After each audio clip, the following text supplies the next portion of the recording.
Most are afraid of unknown depths, skirting shores thinking world flat, and with the island girls in celebration of new religion. Nobody led me or said this way. I sailed alone on makeshift raft with wind as companion.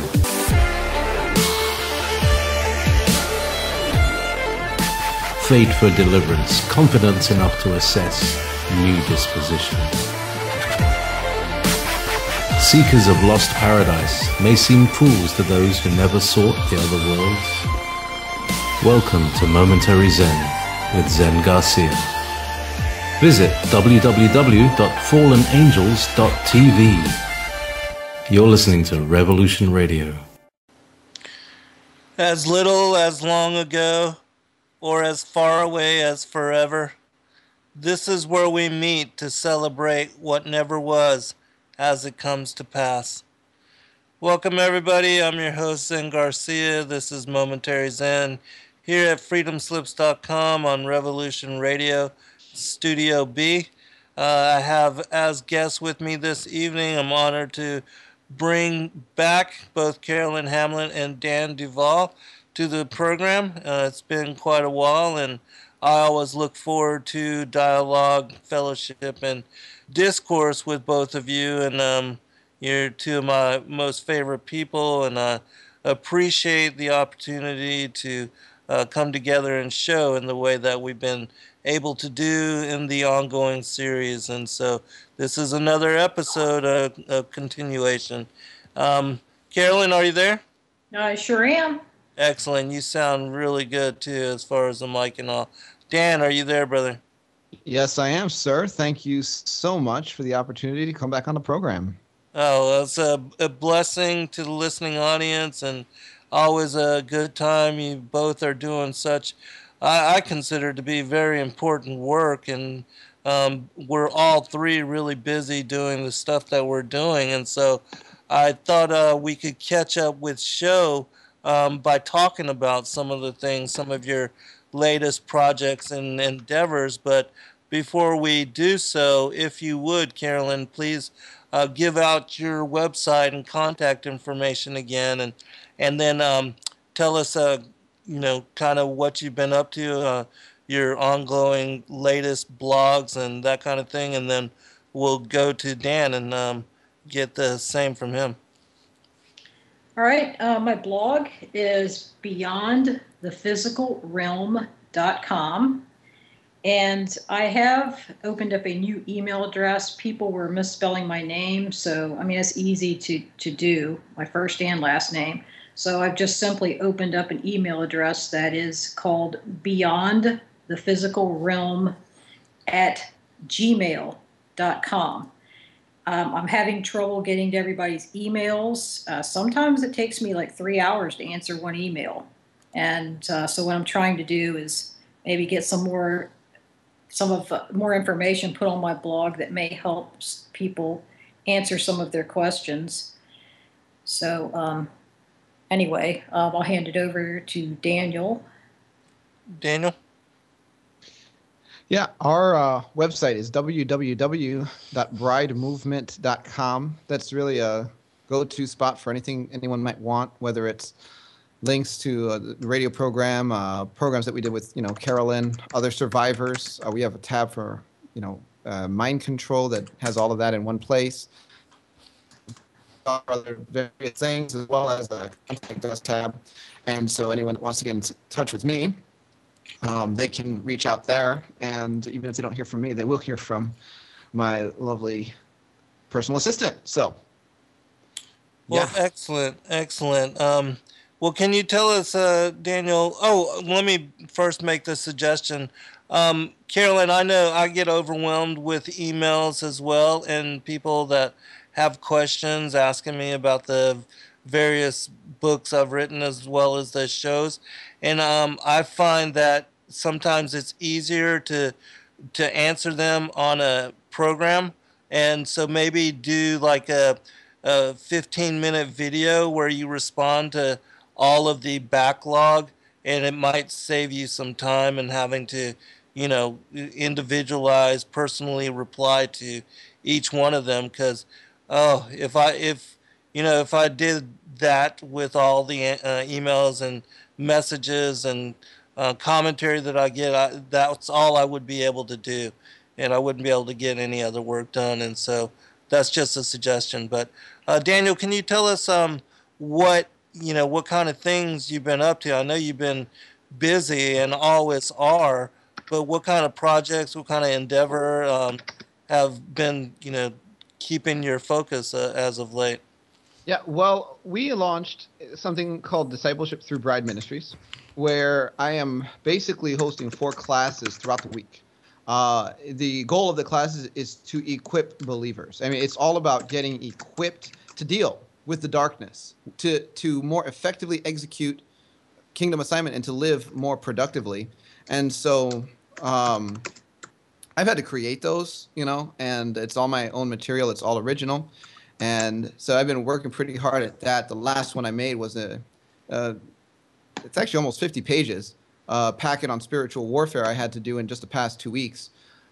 I recently released my book, Kingdom Government and the Promise of Sheep Nations, in print. It was just an ebook before, and so we were getting that out. I have another book called Higher Dimensions, Parallel Dimensions in the Spirit Realm, which is now in editing, but I was reviewing that and putting all of that together, rewriting some of it, reorganizing chapters, and that's all been in the past couple weeks. I have a conference coming up in Australia that I'll be at for 2 weeks in November, so that's like flying in. And I have 17 clients I'm working with now. Most of those are 2 or 3 hour sessions with survivors. And at least half of those individuals are what I would consider, really it's more than half, highly programmed. In other words, they've been targeted by military groups, New World Order groups, the Illuminati themselves. I actually call Tuesdays Illuminati Day because I have 3 clients that have all had Illuminati programming back to back to back. And but I'll tell you what, my life is extremely intense, Zen. That's all I can say. Oh, I can imagine. So, absolutely. And Carolyn, I know you also work with Daniel in this kind of manner.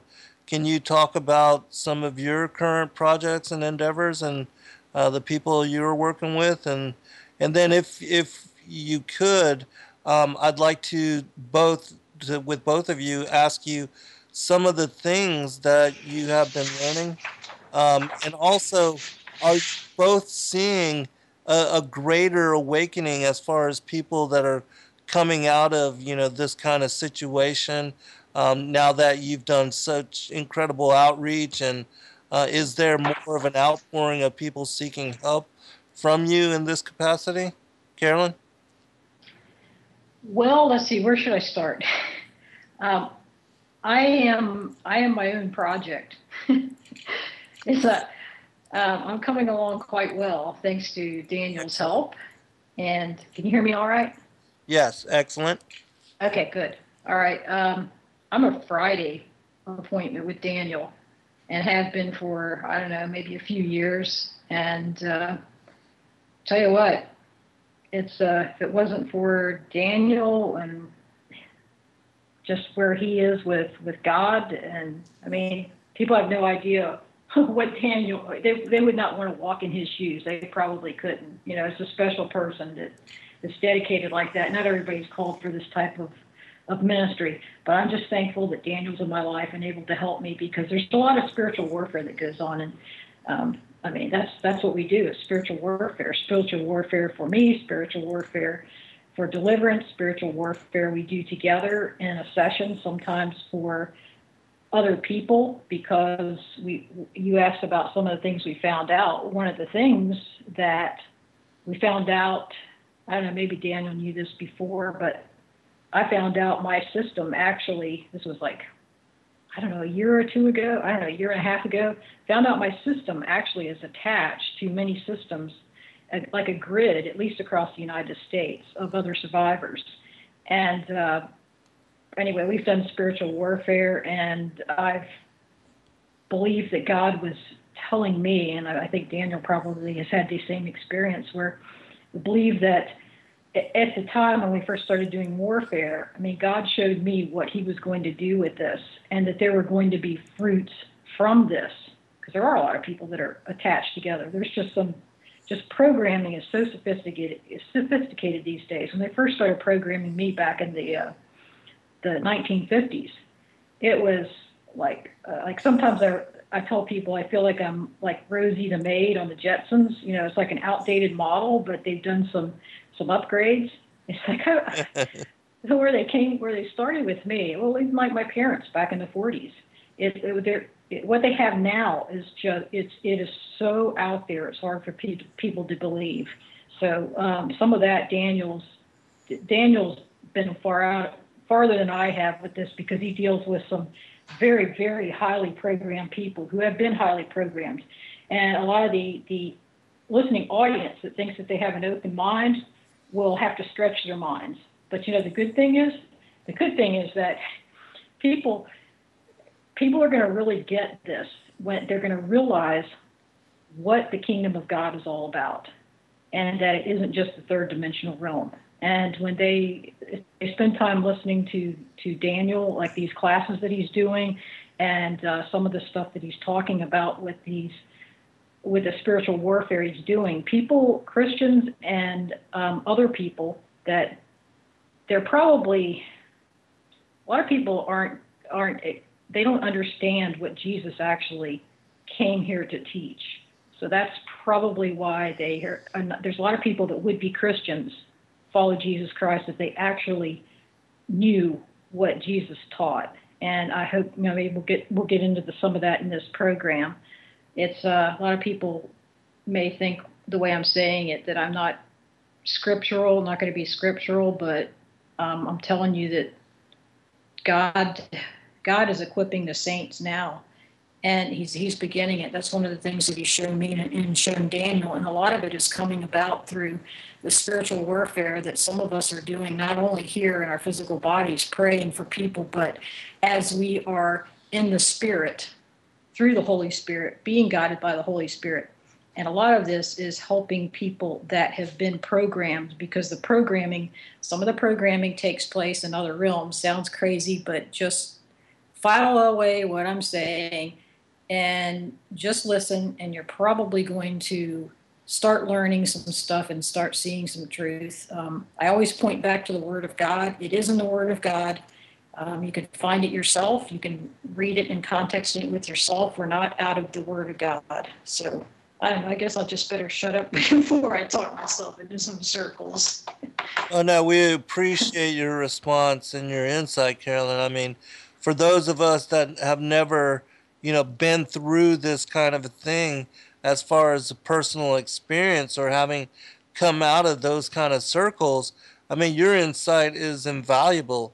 And, you know, for those, because there are so many that are awakening to perhaps having some kind of memories, lingering memories of being involved in some way, but still not able to put their finger on it. And so your testimony is invaluable as far as help for them. And then, you know, the website and the work that both of you do, I'm sure that, you know, being able to reach out to you and to contact you and to even listen to the shows that you both have already done, and is of such great benefit for them, because this is unique. I mean, and most of the world does not understand the degree, nor that really that this is a spiritual war. Most people are only living in, you know, the third dimension of the physical world, and they think all that exists is the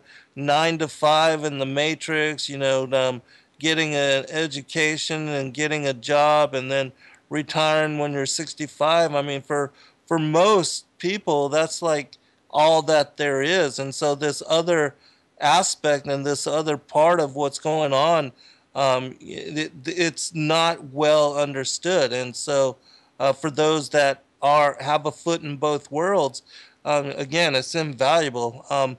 Daniel, would you mind talking about some of the things that you are learning, some of the things that are coming up in the sessions. I know, and I wouldn't ask you to mention any names, keep everybody anonymous for certain, but if you could share some details of some of those things that you are learning about and that you are having to contend with.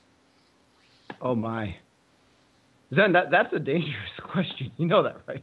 Oh, of course, yes. Well, you know, we're dealing with a lot of things.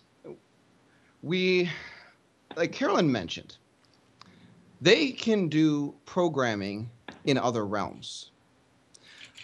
What is another realm? Okay, in our world, we have length, width, and height. Those are 3 dimensions. Most people can understand that. The reason why we can move and walk around and experience our world the way it is because it is a 3-dimensional world, meaning length, width, and height. Now, a dimension is an extension in a given direction. That's what it is. So length is a dimension because length is an extension in a direction. Width is a dimension because it is an extension in a given direction. When I put length and width together, perpendicular one to the other, I create a 2-dimensional plane. When I add height to that and I get another, perpendicular line to both length and width, and I call it height, that creates a 3rd dimension, a 3rd extension in a given direction. That's a 3-dimensional plane.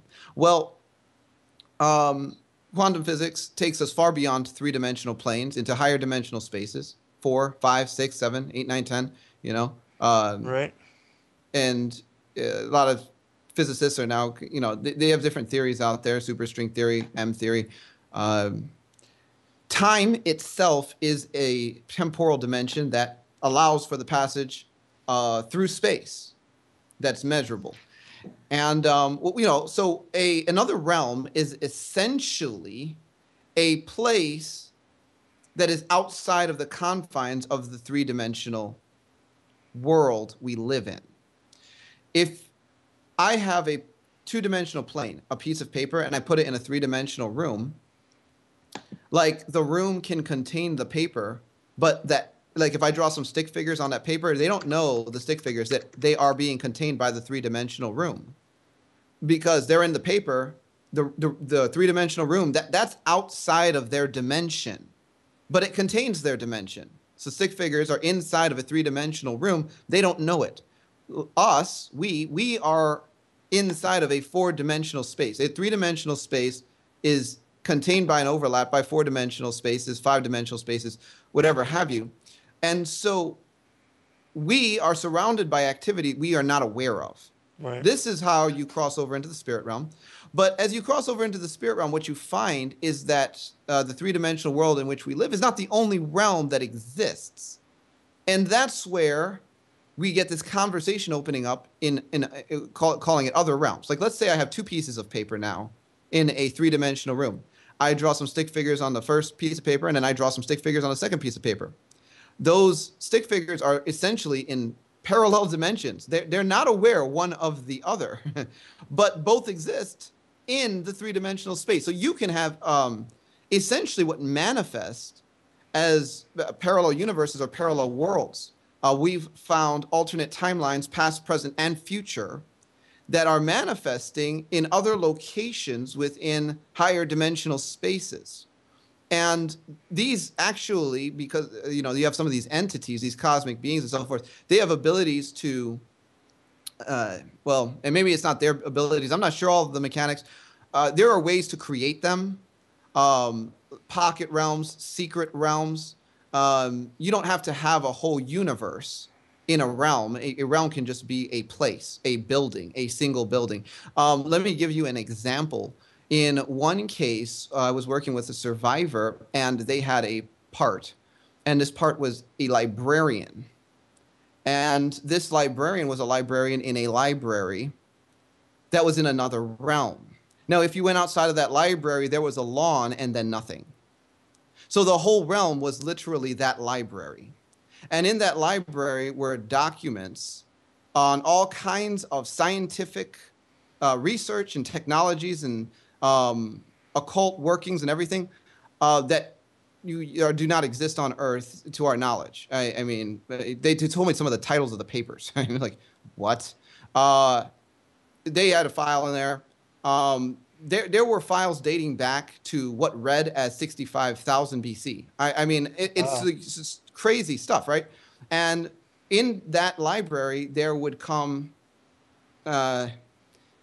different kinds of beings. Some of them would be the reptilian kind of beings, and other kinds of fallen angelic orders. They would use this library. Well, they also, on a couple occasions, abused the librarian. And so when we discovered the librarian, we got the librarian back. And then, but this is a higher level warfare. I actually called upon the armies of heaven. We basically smashed to pieces all of the spirits that were ruling over and occupying the library and kicked them out. And we actually took the entire realm of the library and displaced it. And I know this sounds strange, but this is exactly what we did, to another realm in the heavens where the evil spirits no longer had access to their library. And, what I say, when people ask me, like, what kind of level of warfare are you talking about, Daniel, when you say, if I told you, you wouldn't believe it? Well, that's it right there. I mean, we collapse realms, we move realms, we kick spirits out of their own territory sometimes. Carolyn can tell you about a story involving her in a false present is a part of her.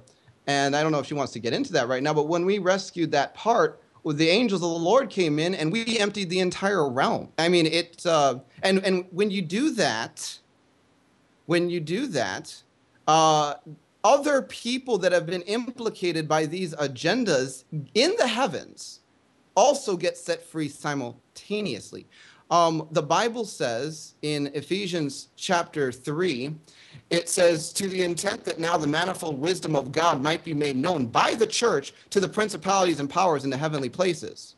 In other words, God is graduating a group of believers that are going to get it to the extent that our rule and dominion not only manifests on earth, but extends from earth into the higher realms of the dimensions where the principalities have been executing all kinds of nonsense, garbage, and crimes against humanity to destroy their stuff in the name of Jesus. Which is one of the reasons why the Bible also says, we do not wrestle against flesh and blood, Ephesians 6:12, but against principalities, powers, rulers of darkness, and spiritual wickedness in the heavenly places. We try to oftentimes just make that phrase, heavenly places, mean whatever battle's facing me in 3D world in front of my face right now, like this person that's being mean to me at the stoplight.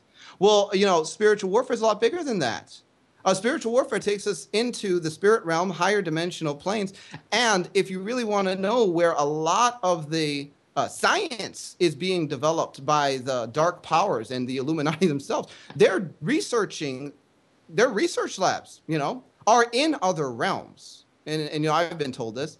And so we're talking about stuff that's extremely relevant, yet hard to explain without proper, background and some foundational understanding of how things work. So there's one item. Well, that's really amazing. That's kind of like Jedi Knight kind of stuff. But before we move on from this topic, can you answer, is this the library that you're speaking about? Is it sort of like an Akashic Records, Halls of Amente type of thing? And then also, if you would, comment on CERN, if you know anything about that and how you see that. Is that like a Stargate? Is that like a dimensional doorway type of thing that they're putting forth effort to bring in interdimensional beings, as it speaks about in the Emerald Tablets of Thoth? Yeah. I've had to engage Thoth in person. Not that I actually saw him with my own physical eyes, but we've had to engage him in the heavens. The library, as far as I understand it, this particular one actually belonged to him. So sorry, that was a good day for us. It belonged essentially to an ancient one. That the library, it was theirs. Mm-hmm. So That's what I can say about the library. Is it like an Akashic Records? Yes. It's not a physical library on the earth, but it contains a lot of information. Right. Um, Now, as far as CERN, do they want to use it to open up into another dimension like the abyss or the pit, or like, Anthony Patch's, some of his interviews have suggested, one of these prisons on Saturn. I don't know exactly where they're trying to open, but I can confirm that as far as my knowledge goes and some of the information I'm getting back, CERN is a huge part of the plan to open portals to bring things in scientifically. And so, yes, I mean, yeah, some of the speculation about this being a very occult undertaking, I can confirm that. I believe that's absolutely true. I don't think there's anything good about CERN. I think there's a very significant reason why you have Shiva outside of the CERN building. Right. This is basically a six-armed Hindu goddess standing in a portal. Like, well, what is she doing there? Are they trying to give us a hint? I think so. And I think that they actually would like to have done more with it by now, and God is getting in the way, if you know what I mean. Yes, I agree. Yeah. And when we get back, we're almost to the first break. So when we get back, I'm going to pose that same question to you, Carolyn, and get you to comment on that as well. And then, we can go into whatever else you would like to talk about, because I know you've got a few things that you would like to make mention. But before we do, would you like to share any kind of commentary, Carolyn, as far as CERN, what you think about it, and then we can pick it up on the other side? Well, I can tell you, I don't know a whole lot about CERN. I haven't taken the time to look at it. And one of the words that Daniel used was scientific. One of the reasons I have not looked into CERN is because I've noted that there's other portals that have been opened. I've been involved in some of that myself, and it isn't that they don't have portals. Even in the deep underground military bases, there have been portals opened. There's people that can spiritually open portals, and in fact, a lot of humans are being used as portals, and so that's another topic. All right, hold on, Carolyn. Hold on, Dan. We'll be right back, everyone.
In the Emerald Tablets, 3 lines, it says, "Out of the great deep were they called by the wisdom of earthmen, called for the purpose of gaining great power."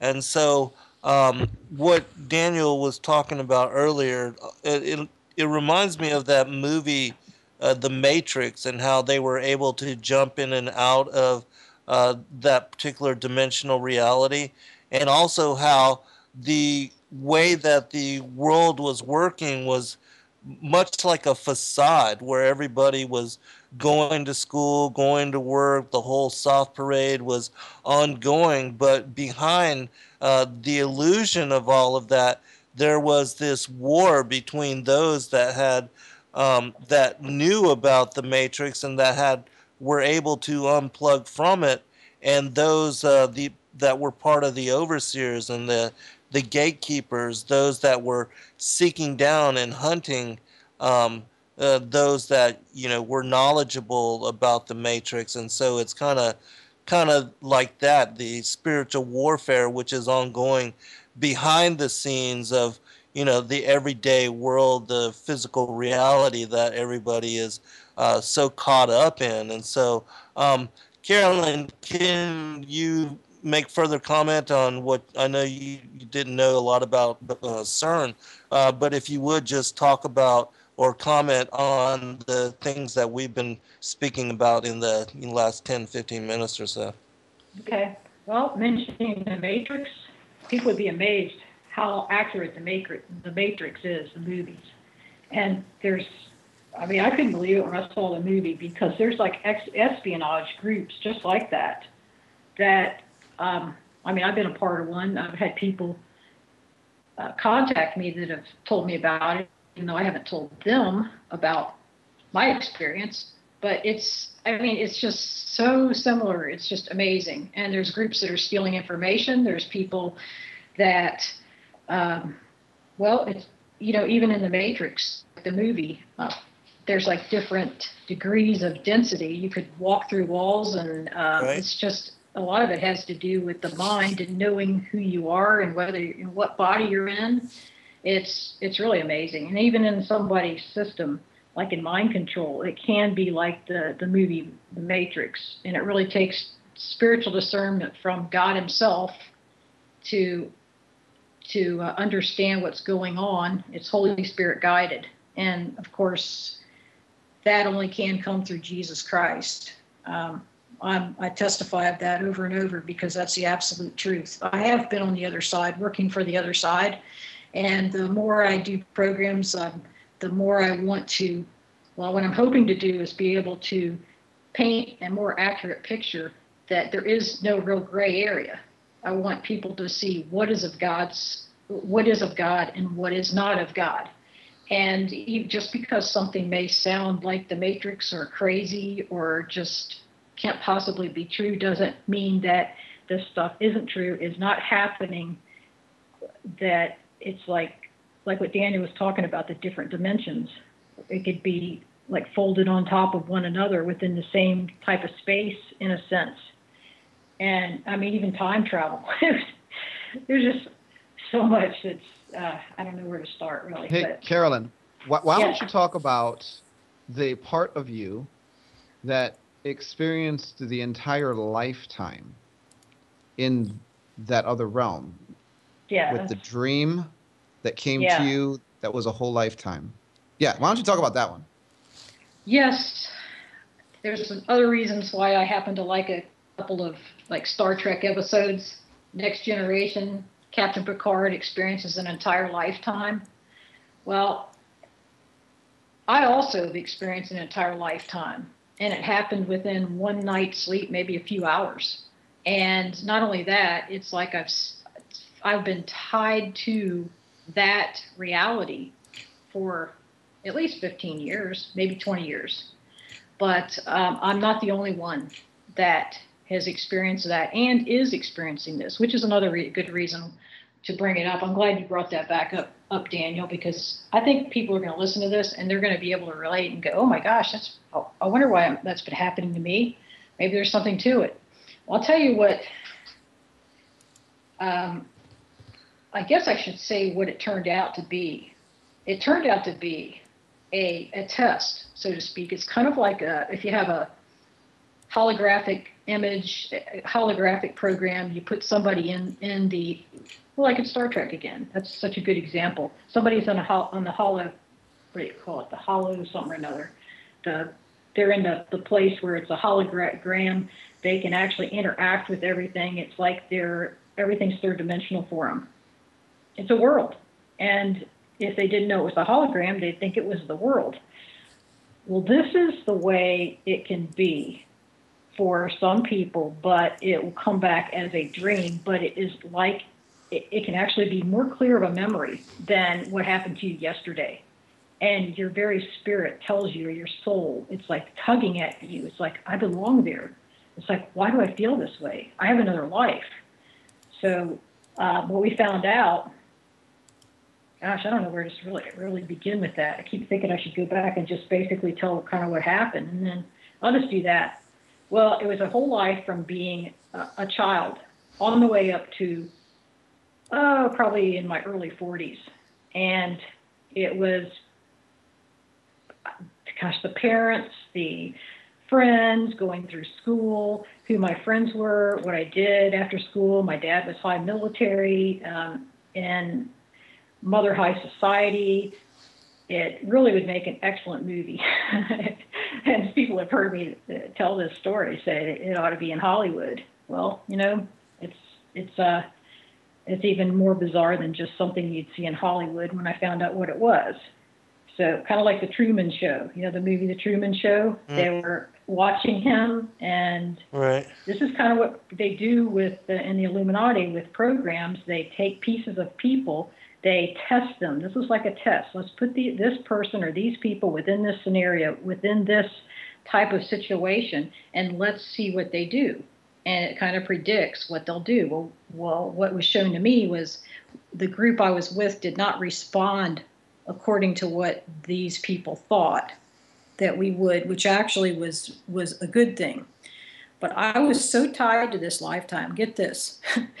I was married in that lifetime. Well, I call it a lifetime, but it's not like a past life. It's not like a present life. It isn't a life. It was a piece of me, a piece of my consciousness put in this artificial world with other people. And they were real also, pieces of them. I didn't look the way I do now here. I mean, I was dark-haired, short-haired. I was very athletic, which I am now. It was a special ops team I helped develop. It had to do with the Coast Guard and just a takeover that happened that our group was able to stop in this particular situation. I was wounded, almost died. I was in a coma for like 9 months. The man that was part of my team ended up taking care of me when I was in a coma. I was like in a coma, I don't know, almost an entire year. And I was never able to walk again without assistance. But when I woke up, I found out he had been taking care of me. He was a quite large black man, you know, for the proper way to call him. I don't know why people bother with proper names. I don't want to hurt anybody, upset anybody, but you know, he was a black African American. Well, I was in love with him after that. He was a very good friend. In this life, I was in love with him. We got married.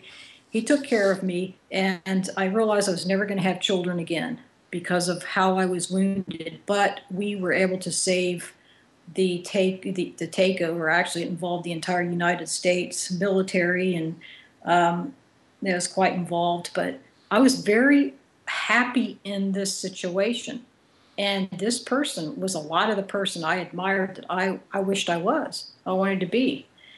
I even drew strength on her character through my life. The last 20 years of my life, I would think, if she can do it, then I can do it. So that's how tied I was to it. So get this. Daniel was going to try to help me deal with this, to investigate it. I had a choice. He gave me a choice in our session. Let's look at this, or let's look at something. It was like I was involved as a child with some terrible child pornography. You know, a lot of people have been. A lot of people in the Illuminati have experienced, I mean, defectors have experienced a lot of different avenues of victimization. I would have rather faced what happened to me. I remember some of what happened to me, but I didn't remember all of it. I would have rather faced that than face trying to give up that reality that I had, because I was so tied to it. But when we prayed, Daniel and I prayed, God showed me what that reality really was. It was not a reality. It was not just a dream. It was like a program, and part of me was still in it. It's kind of hard to describe. I don't even know if you can describe how that happens. It's just that in this type of sophisticated type of splitting and programming, they can take pieces of people and just their person and put it somewhere else. They can even put it inside of another human being. It's it's just out there. It's just crazy stuff. But anyway, Daniel and I prayed about it, and I'll tell you what, I wanted to get rid of that program. I wanted these people to go back to their families and their homes. It's like God showed me. Even the man that I was married to in this particular scenario had a family. Well, if you're split, you cannot live your life as a whole person. God wants people to be whole. And so just in that situation, what God showed me and what God showed Daniel, I wholeheartedly believe that there's some people out there that now are more whole than ever. They may not know why, but they are. So that's kind of a long story to tell, but that's it. Well, that's amazing. So you're saying that you're releasing that aspect of yourself that gave him the opportunity to also release it, whether he was conscious or not of it, like you were, and then that way he was able to put his focus on the other life and his other aspect, as far as his other marriage, or and that others, also the same kind of scenario, if they are able to release, I guess, preoccupation with that kind of thing, that they're able to then complete themselves in wholeness and put 100% of themselves into that reality, that dream, that kind of that dimensional self. It is difficult to find words for that, but in order to just kind of simplify this, just for people that are listening, let me give a really oversimplified example. Let's say I have a bowl, and that bowl represents the program or the false reality, the false present that Carolyn is talking about. And so I need to occupy that bowl with people. And I have 3 pieces of glass, a green piece of glass, a red piece of glass, and a blue piece of glass. Well, that green piece of glass is Carolyn. That red piece of glass is the African-American gentleman. And that, the other piece of glass, well, that's just another person. Now, I take all 3 pieces of glass and I shatter them on the floor. So now there's a bunch of pieces on the floor. Now, when I shatter the glass, that's me introducing trauma into the individual's life in order to fragment them and dissociate their whole person, like God created them to be, into a bunch of pieces. Mm-hmm. Now, I take a piece of the blue glass and I take a piece of the green glass and I take a piece of the red glass, one piece from that pile of pieces on the floor, and I put them all into the bowl. So now I have a bowl with 3 pieces of glass. That's 3 representations of 3 people. The majority of those people are not in that bowl. They're on 3D planet Earth. They're laying on the ground in pieces. They're broken people. But because I'm evil and wicked and diabolical, and I want to run scientific experiments using this level of stuff, I will take those pieces and remove them so the person does not even have access to the parts of themselves that they need if they're ever to become whole, and I put them somewhere else. Isn't that sick? Yeah, that's very evil. This is what we're talking about. Mm-hmm. Yeah, and then I guess most people without, an outlet similar to you, Daniel, aren't able to even become conscious of those other outside pieces. And then they may feel a disassociation or like something is missing from them, but not truly ever understand why. Yeah. That's exactly right. A lot of me felt like I was her. A lot of me is her. It's like a lot of the person that I haven't been was able to be. See, I wasn't allowed to express myself in certain ways in my life because my life was pretty much guided the way my handlers wanted me to go. But it's some of me, like if I could have done my life the way I wanted to, there's a very good chance I would have followed the route that this particular woman did. That was me.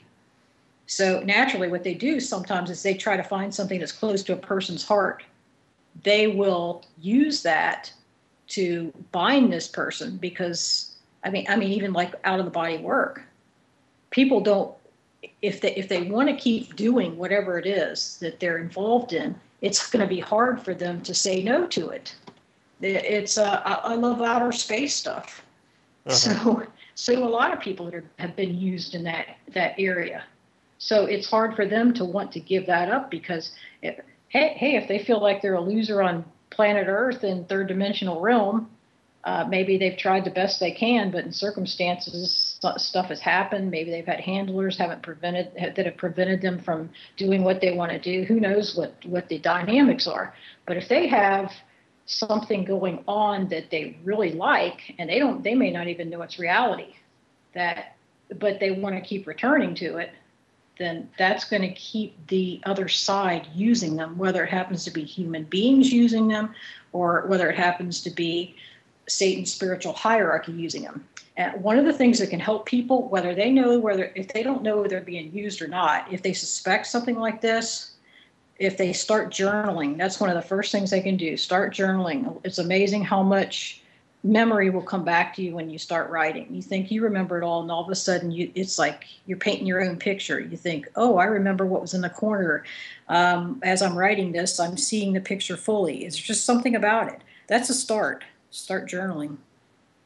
Yeah, I know myself as a writer, and I'm sure you can relate to this, Daniel, even though I personally have never had any kind of an experience like this or haven't come up in a situation like this.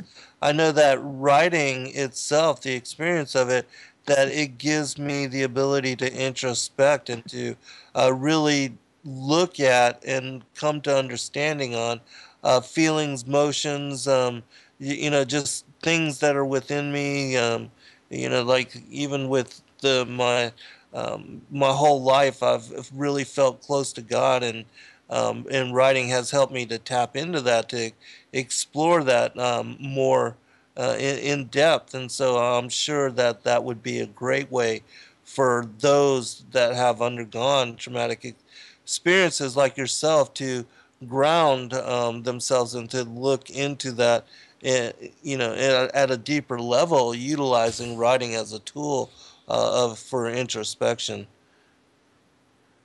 Daniel, you want to comment here? Well, yeah, I'm just going to echo. I mean, you basically said it, and so did Carolyn. I don't have much to add. Yeah. People that have gaps, they don't remember their childhood. They have bouts of dissociation. Common ones that speak to bigger problems are depersonalization. Just going through your day, suddenly something happens and you don't feel like you are yourself. You've depersonalized.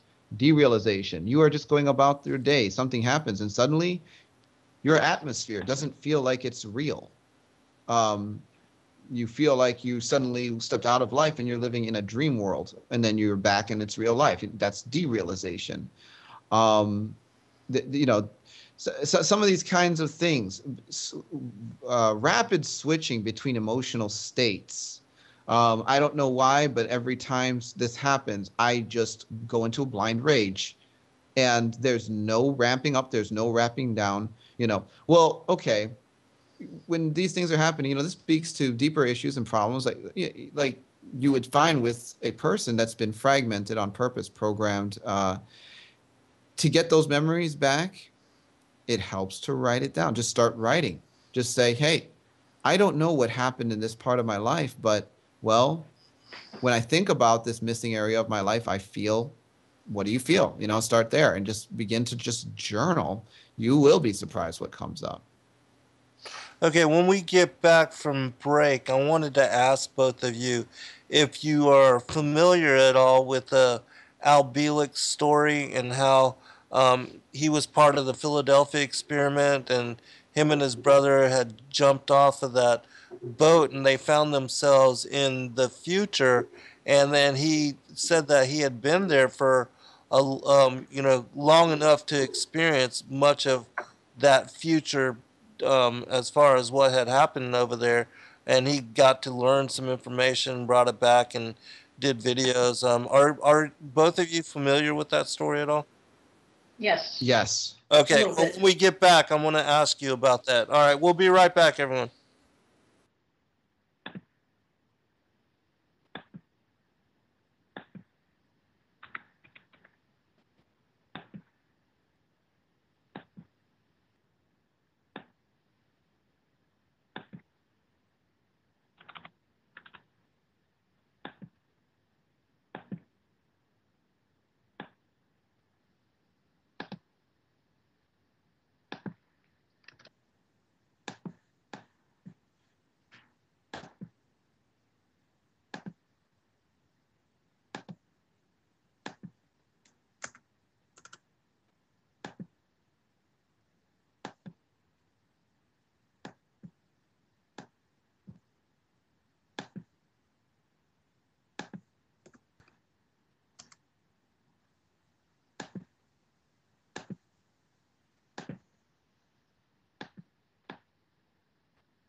Welcome back, everybody. I'm your host, Zen Garcia. This is Momentary Zen. I have as guests with me this evening both Dan Duval and Carolyn Hamlett.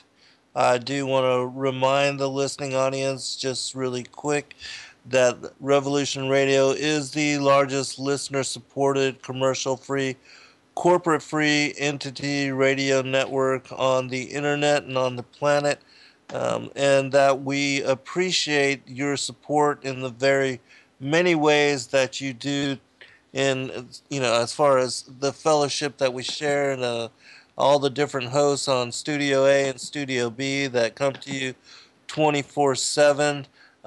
We appreciate the dialogue, all the incredible questions, and even the current events, the stories that you share with us. We're learning from you as much as you are learning from us.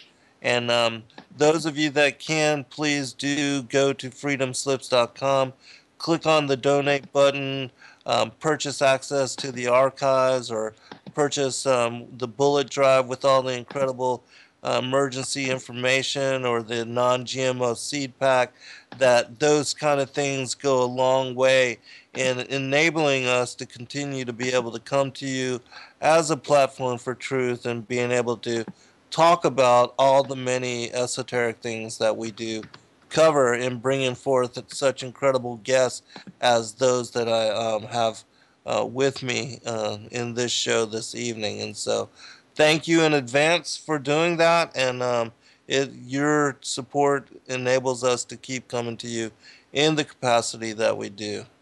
So, Carolyn, I'd like to go to you first.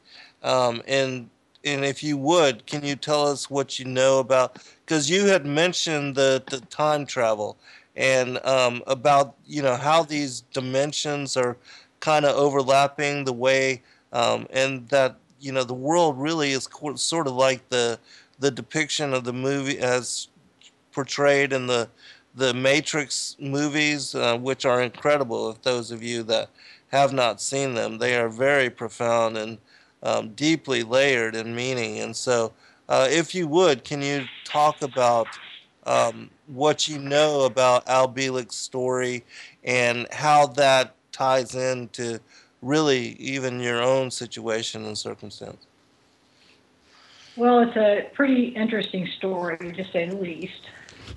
If I can tie into it at all, it would be that I've often wondered if my own father had been a part of that. My own father's story is, I've never really told his story. I may have mentioned it on a program or two that I've tried to tell it a few times, like on the internet. Internet got on like 2 forums, got shut down within like 2 or 3 hours of the time I posted. One forum lost their entire history of years of posts, and one forum only lost a few days worth. And was it a coincidence that I just posted about my father, the story of what happened to my father? I don't think it was coincidence. The information was taken off of my computer, and I've had to rewrite it since. And I've been knocked off of radio programs when I've tried to tell the story. I don't know for a fact that he was in that experiment, but even the friends I've told about some of the things he experienced and he did tell me about, they've wondered that. So my father was pretty much, his life was just pretty much taken from him. I don't have time to talk about it on this program, but he was used from the U.S. Navy. He was used as human experimentation, and they pretty much stole his life. It'd take too long to tell about it, but I really think that maybe the reason they kept tabs on him and they made sure he didn't talk, and they kept him in a hospital if he did try to talk, or they put him in a hospital. The only reason they let him out of the hospital after they had messed with him back in the early 1940s. It was, I don't know how long he was in the hospital at that time, but they told him that they wouldn't let him out unless he signed the papers and said that if anybody ever asked him what happened to him, he'd tell them a lie, that he'd say that a plane part fallen on his head and he'd been in the hospital. Well, that wasn't the truth.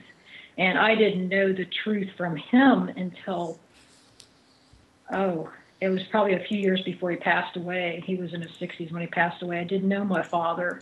I heard the story from my mother. And then his story, my parents separated when I was 1.5 years old because, and that's a whole nother long story of why, but my mother had to leave. She was told to try to get my dad out of that situation with the military and the family, to get him out, just sever all ties with everybody, and her and him leave, or they were never going to have a decent life or a family that was going to have a decent life.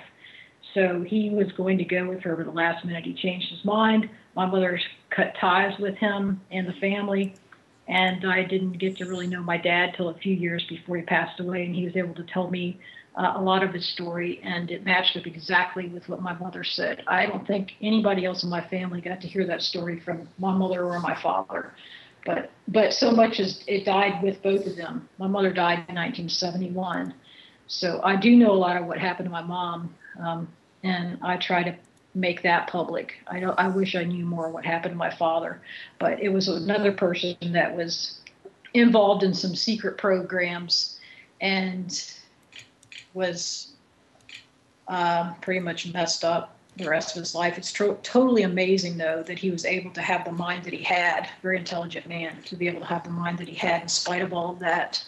So as for I'd like to mention, I don't know too much about this particular ship. It's off. I mean, we'll come back to that topic, but if anybody wants to look up the USS Nimitz, if you look up the patch, that's like a warship that was, I think it launched in 1972. If you look at the patch of the USS Nimitz, to me it looks like it's going through a circle, and I'm thinking that there's stuff with that actually involves time travel. And I do have like an altar that's been involved that has told about certain things that she knew from how time travel was done, how she was able to do that. And the Nimitz actually comes up with some of that information along with with like Project Mannequin, and there's the nuclear submarine that's Commander Anderson was the commander of. That was a Nautilus, and a lot of stuff was happening in the late 1940s and the early 1950s, early to late 1950s too, with some of the experimentation and secret stuff with the government, and from what I've heard, time travel too, and in code. Some of the things that I did I was a code carrier, and I was not suspected to be that because I was like a little girl. So, the little girl carries a code, and they think the person with me was the decoy. I mean, they think that I was a decoy, but actually the adult would be the decoy. So there were some pretty slick things that were going on at that time, and also with the time travel and also traveling through dimensions. The reason they use somebody like me and people like me is because sometimes codes were kept not only in different locations, parts of codes kept different places. Sometimes a part of a code was kept in another realm. And so they had to have a person that could actually go to the realm to retrieve it or to relay it. So it's just mind-boggling about all of that. But I'll turn it over to Daniel. Daniel, I'm sure, has much more information about this Philadelphia experiment and time travel than I do. All right, one real quick comment before we go to Daniel. It sounds similar to Andrew Basaggio's story, the lawyer that talked about using these jump rooms and how they were able to go to these different teleportation devices, and how he was as a young boy involved with his father in Project Pegasus and some other time travel experiments. And so similar to your story there, Carolyn. Daniel? Yeah. So this is a conversation it's really hard to have. Right. If you're going to try to think about things, as unidirectional, as everything goes in one direction and there's only one direction and it's forward. If you're stuck in 3D thinking, this conversation, it really is a really, really hard conversation to hear or have. And, the truth is, to really follow this, and I've had to learn this, is you just have to say, you know what, I surrender 3D thinking. Right. As a matter of fact, for us Christians, the Bible says that, the spirit of man knows the thoughts of a man, and the spirit of God knows the thoughts of God. And we have been given the spirit of God. So who has known the mind of the Lord? He may instruct him, but we have been given the mind of Christ. And we have access to a mind as believers that really does comprehend all these things and understand them very clearly. And as we lean on him, and lean not to our own understanding, a lot of these things do actually come into focus and make sense. And what I've realized essentially is that a lot. Time itself, time is a dimension, right? You have length, width, height. Those are dimensions of space. Well, time is a dimension of change, and it measures change. And so, um, while we experience life like, we're in a 3D world, and if I get up in my 3D chair and I walk through my 3D door out my office, I'm walking along a timeline that's manifesting, through 3D space, right? We think that time's going forward. But in reality, 3D space is interfacing with a whole other realm called time that transports us kind of, through that space. So there is an interfacing with the realm of time that we all engage with. But since time is a dimension in and of itself, there is some traversing that can take place. And Montauk was really big on this, and that came after the Philadelphia experiment. And, but they did a lot of exercises trying to look at other realms, past, present, and future. That's what they were doing. They were sending kids through this portal, opening it up with this chair in order to find the coordinates and get information from other realms. That's a lot of what the experimentation was about. As a matter of fact, at one point, they were trying to figure out if they could stop the death, burial, and resurrection of Jesus Christ, which they couldn't. Go figure. So, but the thing is, right, if you look at the Bible, it actually does make a lot of sense for this reason. In Deuteronomy 30:19, it says, I call heaven and earth to record this day against you, that I have set before you life and death, blessing and cursing. Therefore choose life, that both thou and thy descendants may live. And essentially what the Bible is saying there is that men have choice. And most of us get that. Like we could choose, person cuts you off in traffic. You have a choice to cuss them out, or you can keep your mouth shut and hold your peace. Like that's a choice. That's a real choice. You don't have to cuss them out, And so the Bible says you have a choice. God, in this situation, said the nation of Israel had a choice. They could choose life, which is follow his covenant and his law, or they could choose death, which is not following his covenant and his law and bringing upon themselves the curse. Well, in order to set before someone a choice, that means both death and life have to be created and present. In other words, if I say, would you like an apple or an orange, Zen?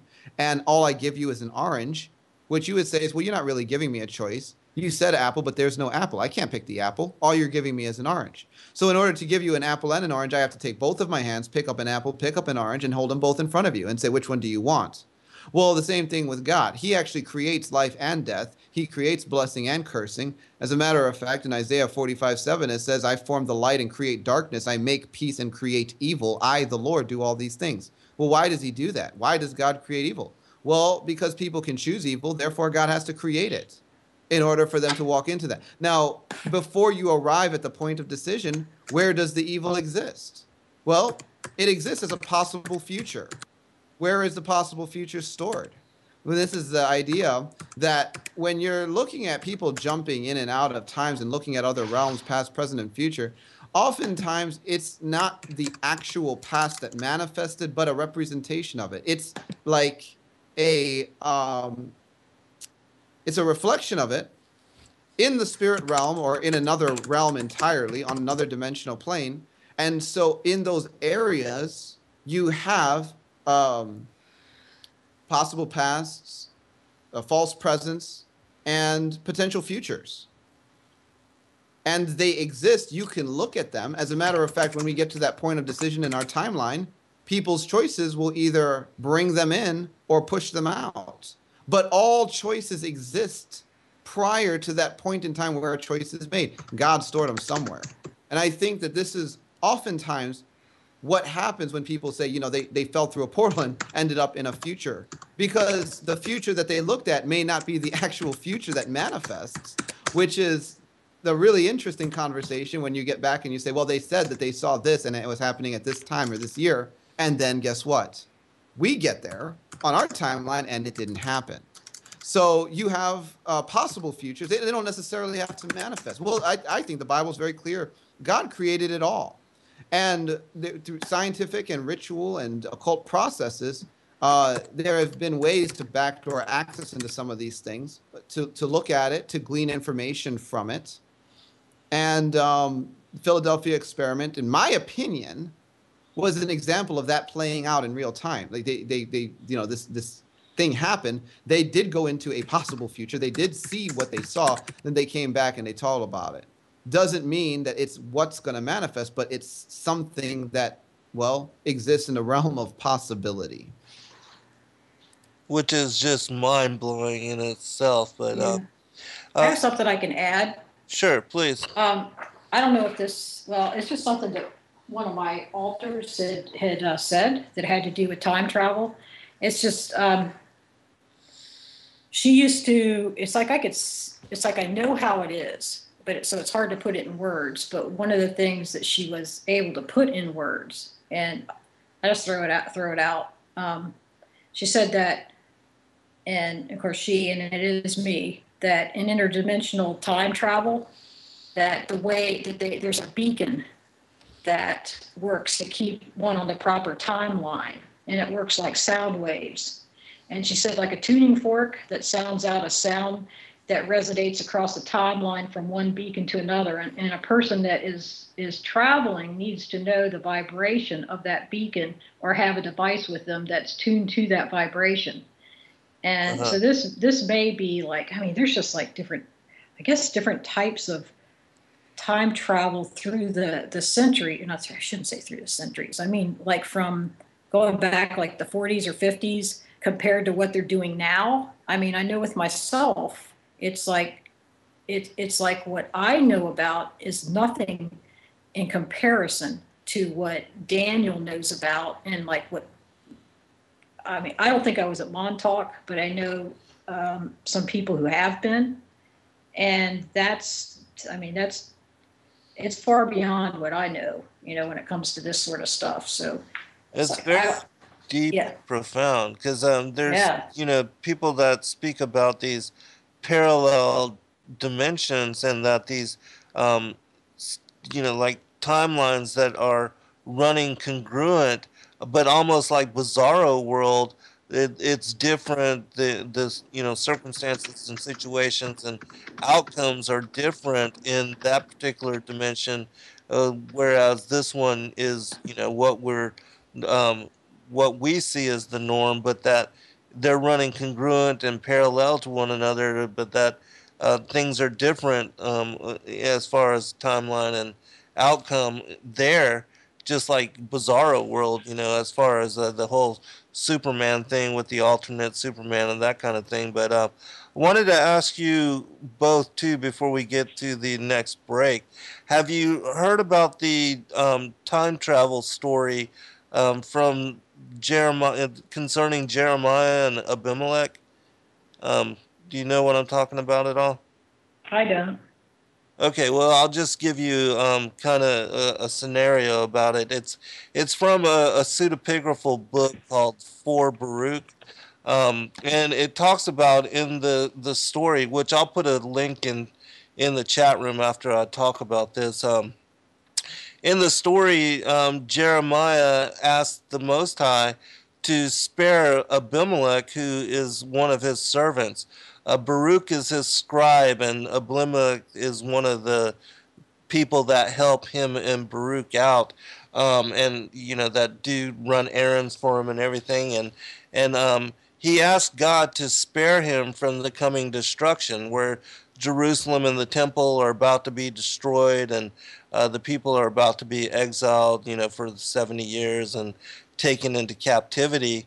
And so God tells him to tell Abimelech to go gather figs, and that he would spare him from the coming destruction. And so he does so. He tells Abimelech to go out and to gather some figs.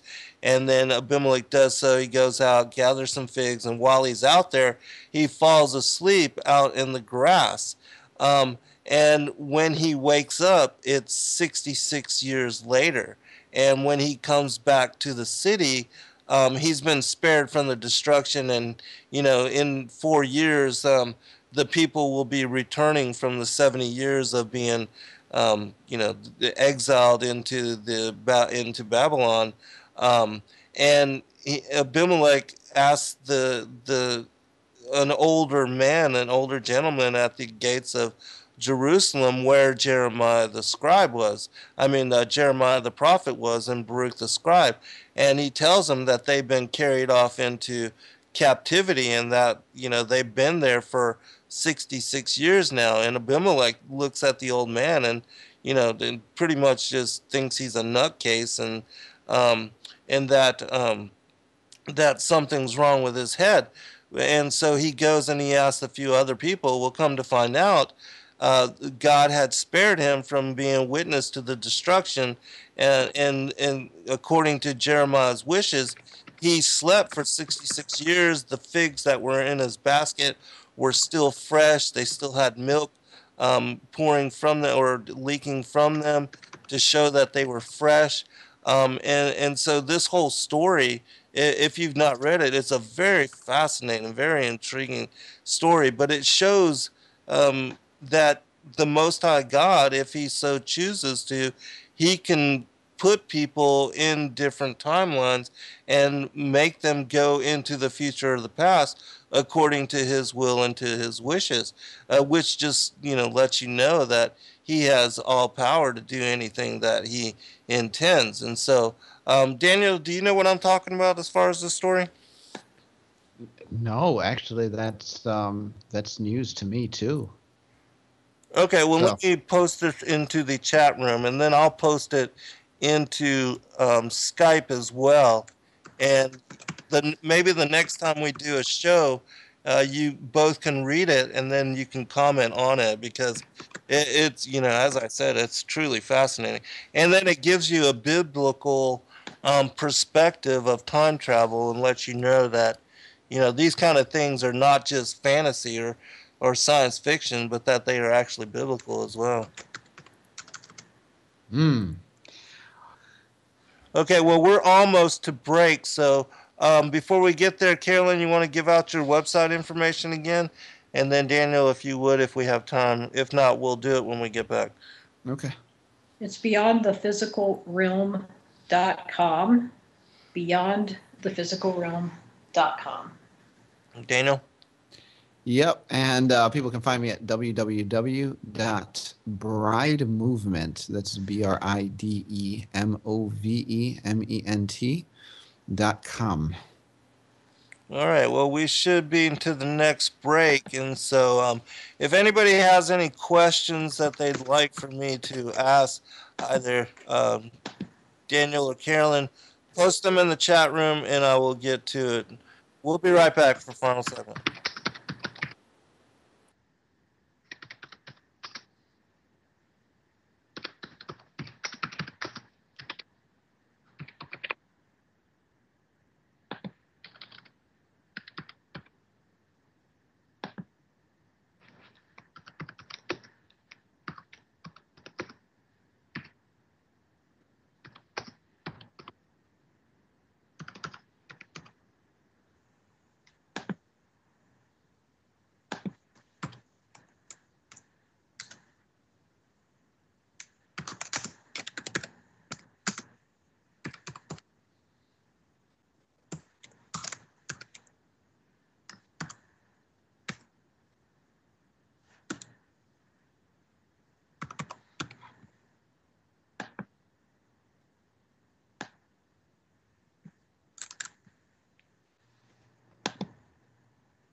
Welcome back, everybody, for a final segment. I'm your host, Zen Garcia. This is Momentary Zen. I have as guests with me this evening both Carolyn Hamlett and Dan Duval. Carolyn, I know there was a couple things you wanted to bring up over the course of the show. So let's use this last final segment to cover some of that, and then, of course, if we aren't able to get to some of the things you want to talk about, certainly with your willingness, we can do a follow up at some time, whenever Daniel's has some time and availability. But Carolyn, floor is yours. Okay. All right. First, I'd like to go back to the topic we were talking about. It has to do with time travel in the Bible.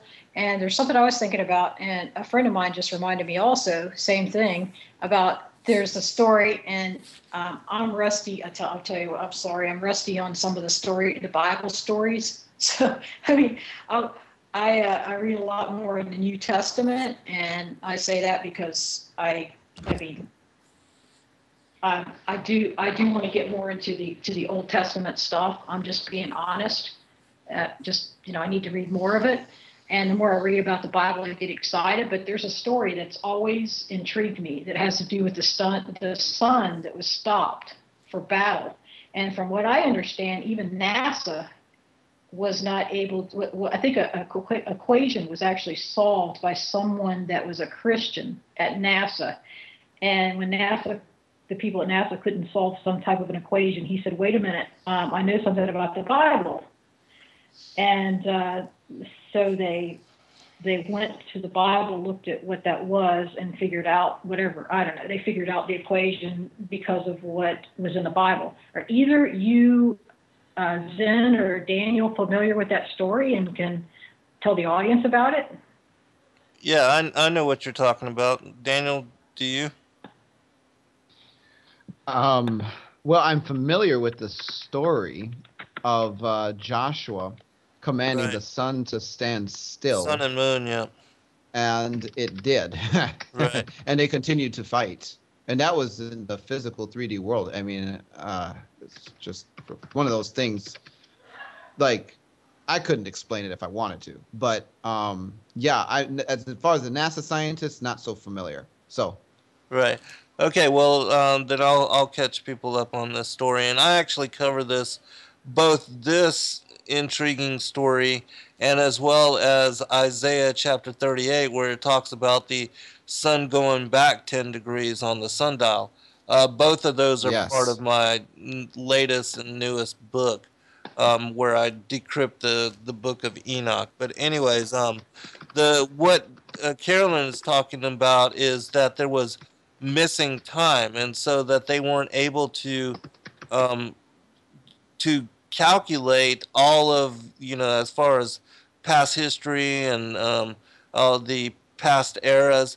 They weren't able to, there was something missing. And so this particular individual knew about the story of Joshua commanding the sun and the moon to stand still so that they were able to finish up the slaughter of the giants that were occupying the land of Canaan. The sons of Anak, which when they went in there, they were taking over the inheritance that had been usurped from them by the children of Canaan, the fourth born son of Ham, because he stole that land from Shem and the children of Shem, and they were not supposed to be occupants of it. And so when the people, the Israelites, were taken out from the bondage of Egypt, they were led into the land of Canaan and told to wipe out every man, woman, and child because they were the seed of the serpent. They were these giants, and they were, cannibals. They also offered up their children in sacrifice, and so the Most High wanted to slaughter them all, just like he did with the flood of Noah's day.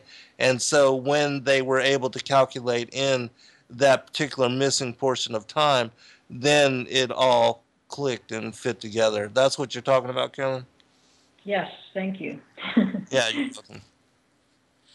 Fascinating story. Anyways, turn it back over to you. Okay, well, there's a lot of things, always a lot of things I can talk about. And of course, I think they're all important. But one of the things I definitely wanted to get to on this program is, and because this may save somebody's life. And you'll know why I'm mentioning this when I'm finished telling you. I recently opened up a new Facebook profile. It's attached to a public figure page. Some friends of mine had asked me to do that because they missed me having my articles up there for like easy posting. So I went ahead and did that. And I'll tell you what, I've got some wonderful friends that have come in. I've really been so blessed. And one of my new friends told me, I mean, she did come out right away telling me this. It's just I got to know her after chatting with it. She told me that my testimony has been such a blessing to people. That's always nice to hear. And everybody wants to hear that when they have a testimony. I'm just so thankful I have the opportunity to tell it, and that lives are being changed. And so I just want to thank everybody that has come forward to tell me that, and also the ones anybody that they tell that if somebody's life has blessed them, to let them know, and they probably have no idea how much their lives have blessed somebody else. But this person's name's Ashley. I asked her if I could give her name, and her last name's Griffith, but she, a new friend, a really good friend I know, but she told me that there's the program that I did. I think it was one that Daniel and I did 2 or 3 years ago. Maybe I've even mentioned this topic before, but it was a program where I was talking about when I worked in the satanic hierarchy that we used to do out of body travel. And one of the things we used to do was we would go to we would go to like an airliner or a school bus or something where I was told these people were going to die. That I don't know if they were going to die or not. I was just told this. But what we would do is we appear to these people. Sometimes some of us had like they're like ascended masters. One of them would be wearing a suit. See, they don't always dress the same. So one would be wearing a suit. Maybe one would be wearing a clown suit, trying to get the attention of a child. Maybe one would look like an angel. But the point was that we were telling people that they were going to die, and that if they did what we told them to do, and that they went to the light, that they would feel no pain, that we would take them out of their bodies and they would feel no pain. So I actually thought I was working at this point. I thought I was working for God's hierarchy, that I was helping people. So I was all for this. But I found out that, of course, just before I left the spiritual hierarchy, they showed me who they were, and it is Lucifer is Satan. It is Satan's hierarchy, and the plan is, well, just what the Bible says. Satan's here to steal, kill, and destroy. That's the basic foundation of the bottom line of it. So they are working for Satan. They're not here to help you. So what I said, the reason I told that story on the old interview, the older interview, was that I wanted people to be safe. I would tell people, call on the name of Jesus Christ. Don't go to the light. The safest thing to do is to call on Jesus. So Ashley told me that she had listened to that program, and she told her husband about it. And Ashley, I think, was a new Christian at the time. Her husband, I don't think he was a Christian at that point. But I don't think she thought he believed it at that time. But a few months later, he actually had a heart attack. And she told me that during this heart attack, these beings appeared to him. And they were trying to separate him from his body and trying to get him to go to the light. I mean, he was conscious of this happening. He was not out of his body, but he could see these beings. And I was thinking, I wonder what they're dressed like. And then I realized it doesn't matter what they're dressed like. The thing was that they did appear to him, and maybe he would have gone to the light, but he actually remembered, in that state that he was in, he remembered what his wife had told him about me saying, go to call on Jesus, don't go to the light. So he called on Jesus, He called on Jesus Christ, and he was saved, physically saved. And after that, even the beings tried to come to him in other dreams, but in actual dreams. I mean, this was a physical thing he happened. He suffered from the heart attack, and he's been healed from it. But a couple of times later, they still tried to take him from his body. And she said that he said it was like being pulled from his body, and that they were trying like an attempt to get him to, first of all, get him to want to let go of his body, and an attempt to separate him from his body. And that they'd both seen, before they were Christians, they'd seen like the Harry Potter movies, and that they remembered what the Harry Potter movies looked like, and were relating that to like what they call the soul sucker demonitors that were trying to just suck the life out of people, the literal life. So she also said that he had, I'm trying to look from the words that she said, that when he did call on Jesus, he repented. He asked God to forgive him. I think that's what she was saying. Repented of his thinking that he was going to die young. So even a thought that you're going to die young could even wear on your mind. But Jesus did set him free. And she told me last of all, which I thought this was beautiful. I mean, it was all beautiful. And the reason I'm telling you guys this is because maybe you'll remember not only that I've said this, but somebody else's story will put it in your own mind, that this is what to do, to call on Jesus. I've told my own children this. I've told this story to my children, her story, and I'm hoping that if anything happens to them, they'll remember that too. But what she said was that she knows that if she's going to die, she's not going to talk. See, she says if she's going to die, she's not going to any light or to anyone. She said, I'm calling on Jesus and out for Jesus. When Stephen in the Bible was martyred, he stated he saw Jesus. So here we have a biblical example of what to do, or that Stephen saw Jesus in the heavens. So we don't have any of this going to the light business. I know so many verses taken out of the Bible, out of context, that are being peddled. I mean, for I don't know, a couple hundred years or more, they've been peddled as saying they're saying something they're not saying. Some has to do with the third eye. Some has to do with, well, it's like the esoteric stuff. And I am going to come back and sometime or another on a program, and I'm trying to get to it on my blog. I'm going to take these verses and I'm going to tell people exactly what they mean.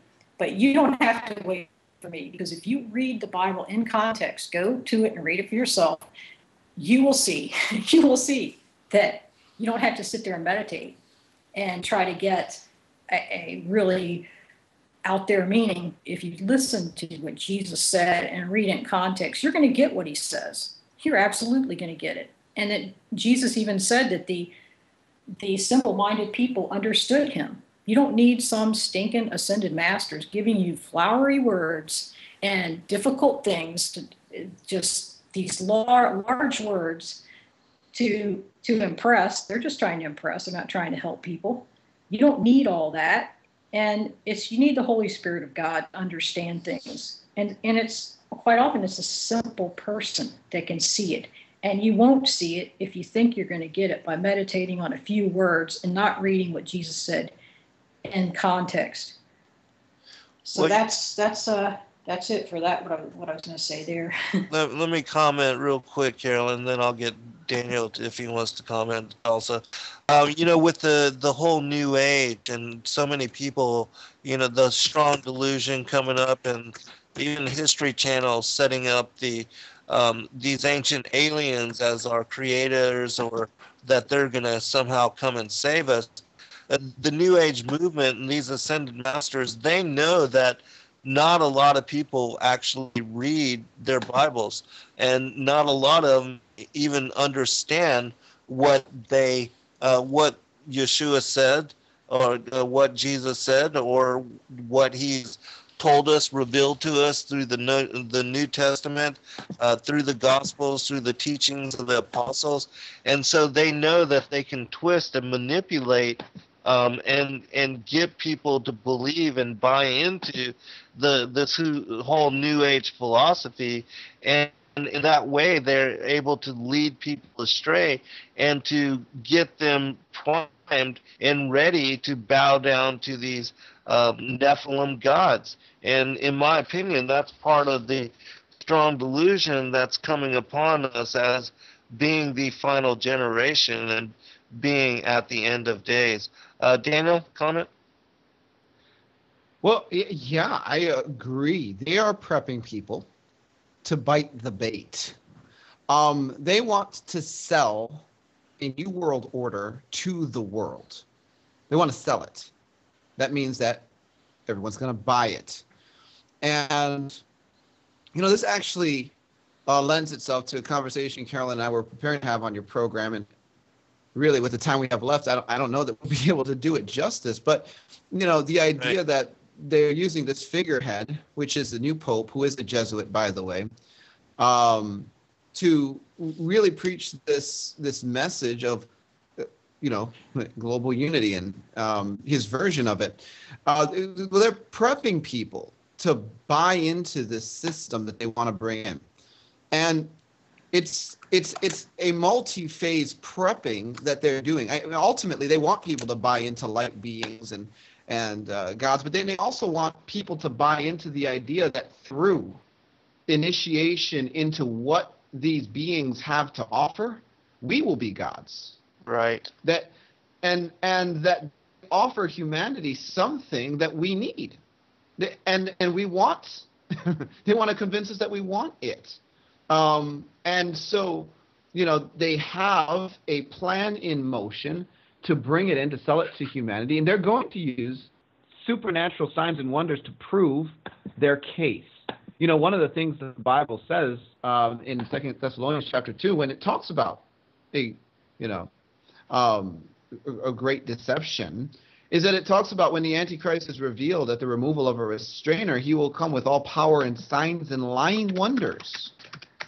You know, that's a supernatural light show that's going to accompany the arrival of this person, the son of perdition, who they plan to be the ultimate representation of their agenda. Well, all that we're seeing, the ascended masters are part of this and everything else, it's, in my opinion, all playing together to say, you know what? We're going to offer humanity the ultimate counterfeit to what God intended. Because, you know, God always intended for us to be his family. He intended man to have dominion in the earth and to rule and reign with him. And, well, Satan deceived man. Man fell. We lost relationship with God.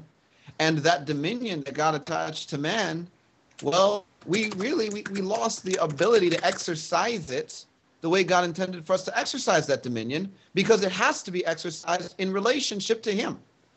Right. So what the devil did after that shift happened and Adam sinned is that he came in and said, well, you know, I have power and I can use your dominion to get all kinds of things done. So let me pirate you, and I'll give you a couple skittles and you give me your kingdoms.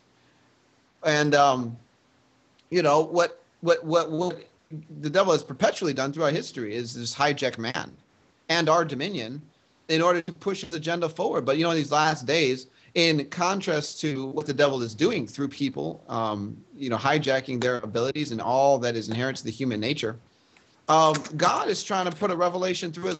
Well, like, okay, Jesus is coming back. He has a plan to give us glorified bodies. He has a plan to cause us to rule and reign with him throughout all eternity. He has a plan to, in this life, unite men and women to himself in relationship and to exercise the dominion he put in us through right relationship with him in order to combat the darkness. So God actually is, at the same time these people are raising up a case to sell their New World Order, I believe God is raising up people that are sold on his agenda to confront it and to say, you know what? No, I don't need that counterfeit. I actually have the real thing. I have the real God of heaven and earth living on the inside of me, who is able to work power through me that literally embarrasses the powers of darkness. Like I was saying, I mean, some of this higher level warfare stuff speaks to the fact that these guys really aren't all they say. Because you know what? I told you about how we took the library away from these guys. Look, the angels of the Lord took their stuff, and they couldn't stop them. You know how many believers to pray that down? 2. My clients, right? What happens when you multiply that by thousands? Right. I didn't tell you about the sacking that happened in Thoth's throne room the other day as well, or the sacking that happened in Antarctica that happened a few weeks ago, because they have a spiritual kingdom. Satan actually has a throne over the earth. It's in Antarctica. I don't know that it's in the physical realm, but I know it's there. Well, there's a lot of things that,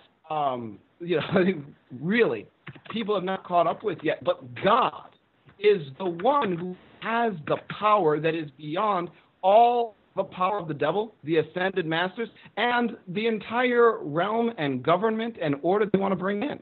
Because in contrast to the New World Order, people need to understand that God has a kingdom. And his kingdom is glorious. It is full of truth and righteousness and hope and joy and peace. And he establishes it in our hearts now and in the future. He will overtake all the kingdoms of this world and establish his realm, but not before he lets the devil get a shot at putting his counterfeit through.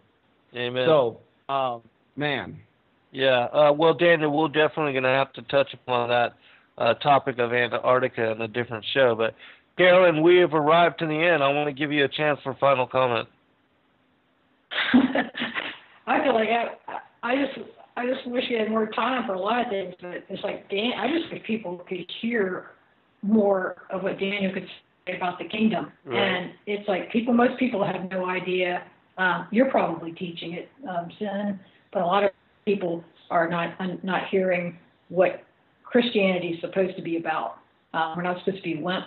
It's like the church. No wonder people are going for other spirituality just because the supernatural's out there and there's power and you're a good person. I mean, it makes sense that you think that was from God. You know, I used to think that, and I was brought up to believe that until I found out that it's not. That it isn't that way. There's like the two sides. So I'm trying my best to help people, or just point the way to get people to read the Bible, to find out that they don't have to be neutered Christians. Yeah, there are a lot of Christians sitting back there. They think that getting saved is it. Oh yeah, I'm getting saved. Okay, I'm going to sit and wait till I die so I go to heaven. That's not it. Not even Jesus. He didn't want us to just sit like that. Right. That wasn't what he was preaching. He was preaching the kingdom.